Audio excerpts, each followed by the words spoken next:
So, this game is really awkward controls, first of all. It makes full use of the analog stick, which is actually kind of unusual for like a 2D platformer. You know, you can do this, you can like go slowly, you can of course duck, but you can also like crawl at different speeds. You can do like this swag walk, hold on. Your tongue has like, you know, 360-degree movement as well. Where aside from like, you know, in Yoshi's Island, for instance, it was like forward and up, but now you can like go in any direction you want, like as long as your tongue is out. Let's see, you can't tongue into a surface. However, if you extend your tongue in another direction, you can angle it into the surface like that. See? Like, see how far my tongue goes into the wall if I do it like that? So that's used quite a bit in the run. Ground pounding is a huge pain in this game. To ground pound, you push down on the stick when you're in the air.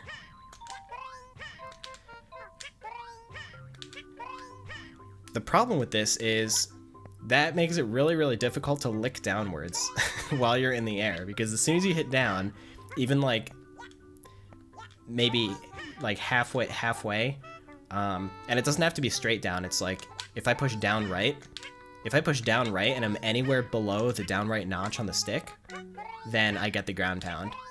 But in order to actually lick down when you're in the air, you have to lick first and then push down, because you can't ground pound when your tongue is out.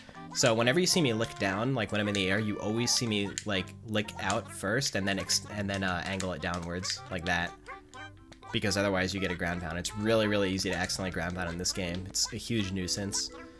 So Yoshi has two types of flutters. There's the normal flutter and there's the high flutter. So the normal flutter looks like this. And if you get the timing good, then you can pretty much do it without losing any height, and you can even gain a tiny bit of height on it.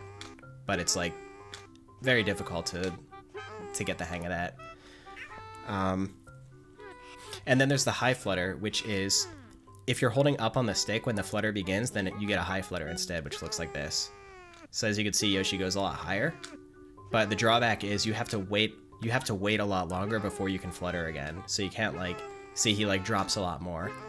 You're like reducing some of your character's control in exchange for like a one-time burst of additional height.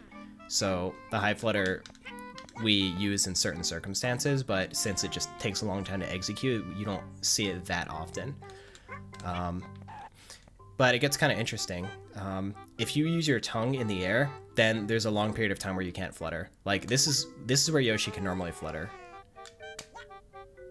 like around this height. But if I use my tongue, see how much lower he starts fluttering?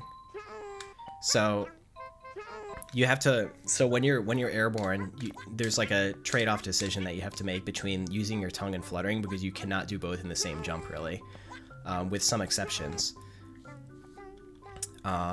Such as if you do a high flutter and you cancel it with a tongue, like that, you can actually use this. It's slow, but this is the most accessible way of gaining, just gaining as much height as you want.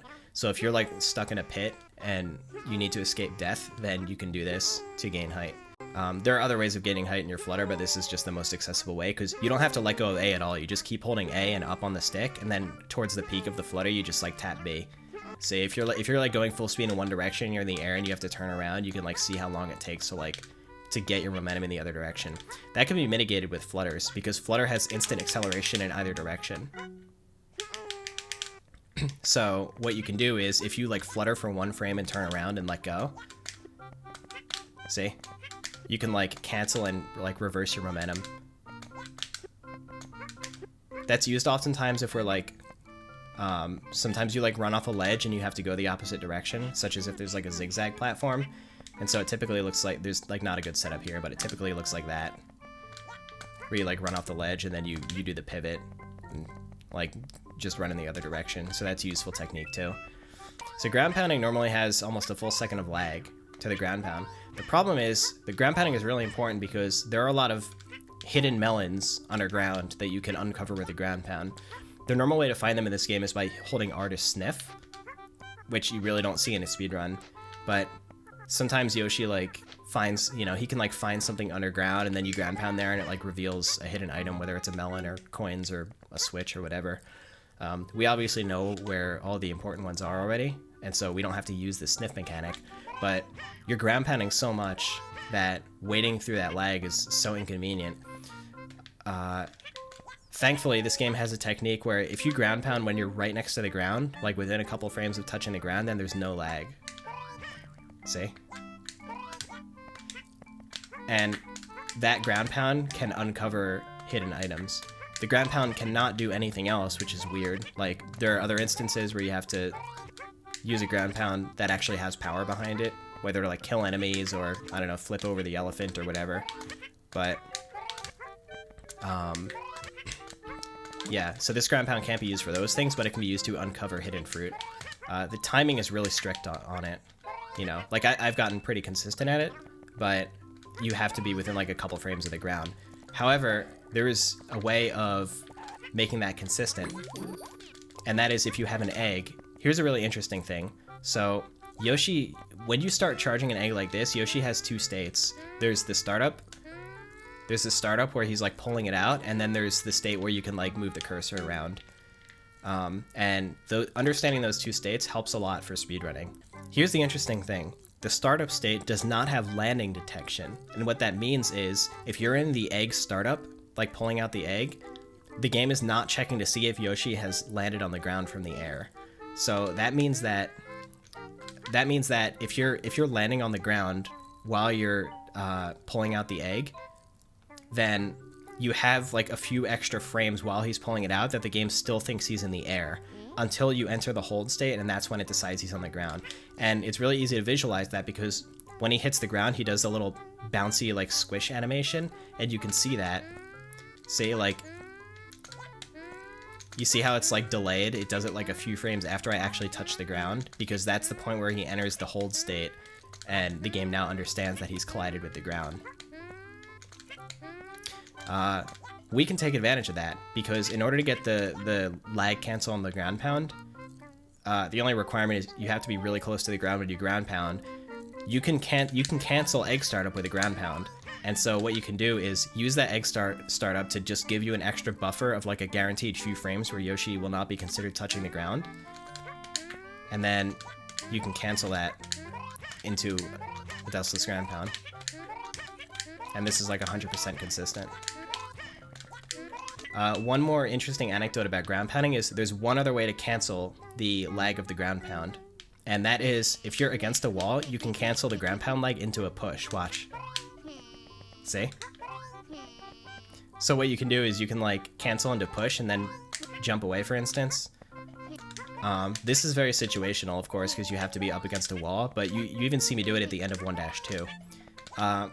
There's a really weird quirk where if you cancel a ground pound's lag in that way, then it actually stores the lag, so next time you do the traditional lag cancel, it forces you to suffer through the lag. It's like really strange, a really strange storage. I don't know like why or how that works, but like that actually rarely but sometimes has an effect on the run. I should have mentioned this at the beginning, but you may have noticed that like everything wants to slow you down in this game. You can't do anything without like making Yoshi stop. You can't lick without him stopping. You can't charge an egg without him stopping. You know, ground pounding is really slow. And probably the worst of them all is if you simply like land on the ground backwards. See how Yoshi like does this skid animation? You cannot move Yoshi. You can jump, but you can't move him on the ground until he's done with that skid. So if you just get unlucky and you like land while facing backwards, unless you react and jump out of it like that, you just you like suffer through this really long delay. It's like for some reason they just wanted to like take control away from Yoshi as much as they could. The when Yoshi turns around, that's slow. See, he doesn't just like instantly change direction. He has to like go through this turnaround animation. Eating and swallowing stuff is really slow. You cannot like move while swallowing.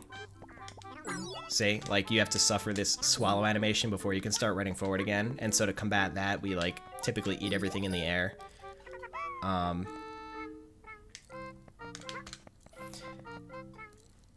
And then another part of mitigating that is when you swallow something, you can tongue again to cancel the swallow.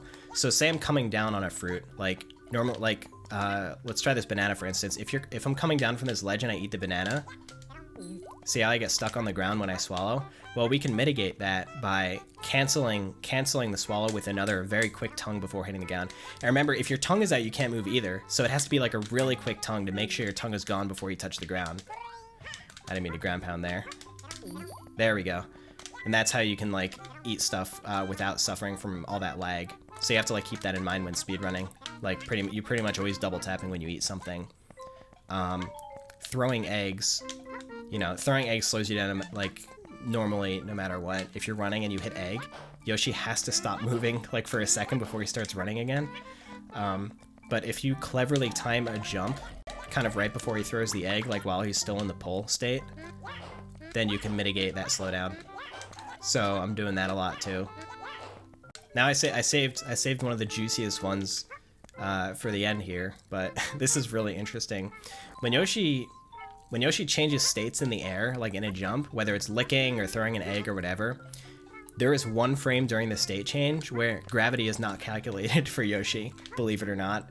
And so that's why you see me mashing lick a lot when I'm in the air, because you can gain extreme amounts of height if you mash tongue while you jump. This is my normal jump height, and watch when I mash tongue.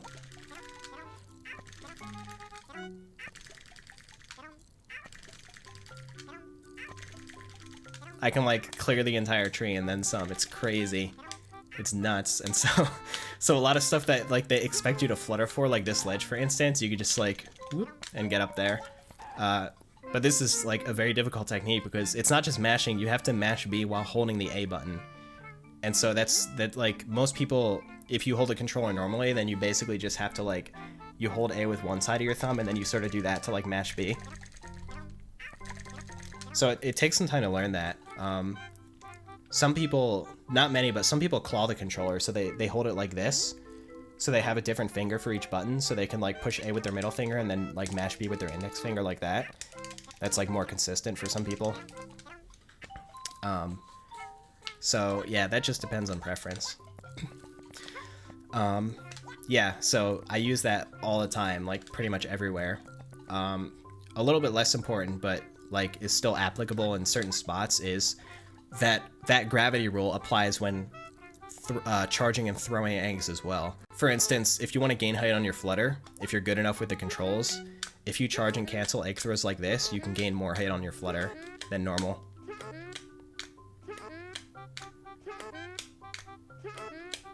So that's quite difficult to do.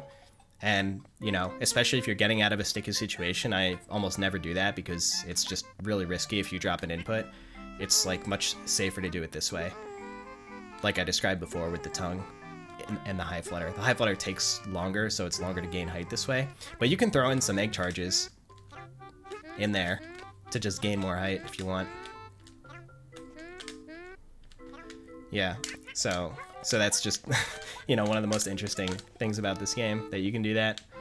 I think that covers a lot of the basic techniques. I don't know how much I'm missing, except for stuff that like applies specifically to the any % run.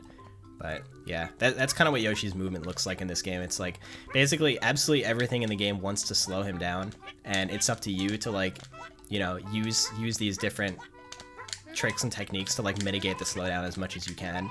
So it's like, you know, any % already does look pretty like fast because the inputs are so dense, but like there's typically a lot more going, there's like not a wasted input, like there's a lot more going on behind the scenes to make sure that Yoshi like doesn't move slowly pretty much the whole time you play.